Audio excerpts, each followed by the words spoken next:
Miamitombo ny isan'ireo olona namoiny ainy vokatry ny fandalovan'ny rivo-dozabatsirahy eto Madagasikara. Tafakatra 20 ny isan'ireo namoiny ainy araka ny tatitra nataon'ny birao nasionaly misahana ny fitantanana ny loza sy ny tandindomin-doza andro any alatsinainy nandritra ny valandresaka ny fanaovany tamin'ny mpanao gazety. Anisany nahitana maty betsaka indrindra tany Ambalavao sy tany Ikongo. Raha ny tatitra ny BNGRC dia nahitana olona 5 farafahakeliny namoiny ainy tany Ambalavao, 7 kosa tany Ikongo. Ankoatra izay dia miisa 2,709 ireo olona efa nafindra toerana manerana ny nosy araka ny tatitra hatrany. Trano miisa 2,3 no rava tanteraka, 7,705 no dibo-drano. Lalana miisa 7 ihany koa no tapaka vokatry ny fandalovan'ny rivo-dozabatsirahy. Mitoka-monina tanteraka mihitsy kosa i nosy varika noho ny mbola fiakaran'ny rano ka tsy ahafahana mampiasa ny fifamoivoizana amin'ny lakan-dranon'ny Pongalana. Mpianatra maro no tsy afaka mianatra noho ny fahasimban'ny trano fianaran'izy ireo taorian'ny fandalovan'ny rivo-dozabatsirahy. Araka ny tatitra voalohany nataon'ny birao nasionaly misahana ny fitantanana ny loza sy ny tandindomin-doza na BNGRC dia ankizy miisa 1,709 no tsy afa mianatra noho ny fahasimban'ny toeram-pianarany taorian'ny fandalovan'ny rivo-dozabatsirahy tamin'ny faran'ny herinandro teo. Sekoly miisa 1,900 no voakasiky ny fahasimbana araka ny tatitra voaray omaly alahady.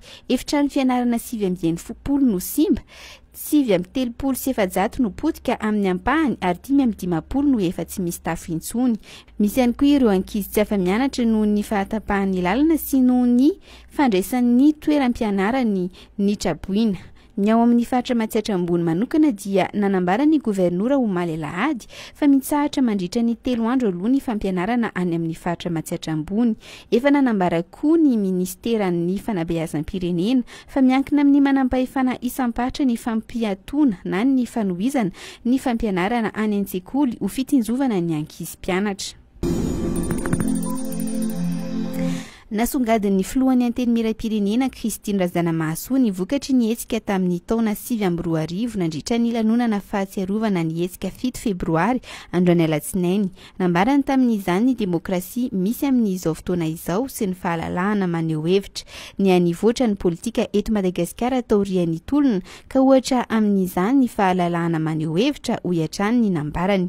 Na izany aza dia nilaza ny filohan'ny antenimiram-pirenena fa mbola tolona mitohy ny fiainana andavanandro entina mampanjaka ny demokrasia. Tsy avela ho verimaina ny raha latsaka nandritra ny hetsika ka izay no antony ahatsiarovana ireo namoiny ainy. Hoy kosa ny nambaran'ny Hermanana Razafy-Mahefa filohan'ny antenimiran-doha olona. Feno 13 taona androany ny hetsika nataon'ireo Pomba sy mpanaradia ny andro Rajoelina tamin'ny 7 febroary 2020 tetsy Ambotsirohitra. Anisan'ny nanafainganana ny fialahan'ny filoha teo aloha Marc Ravalomanana tamin'ny toerany tamin'izany fotoana izany.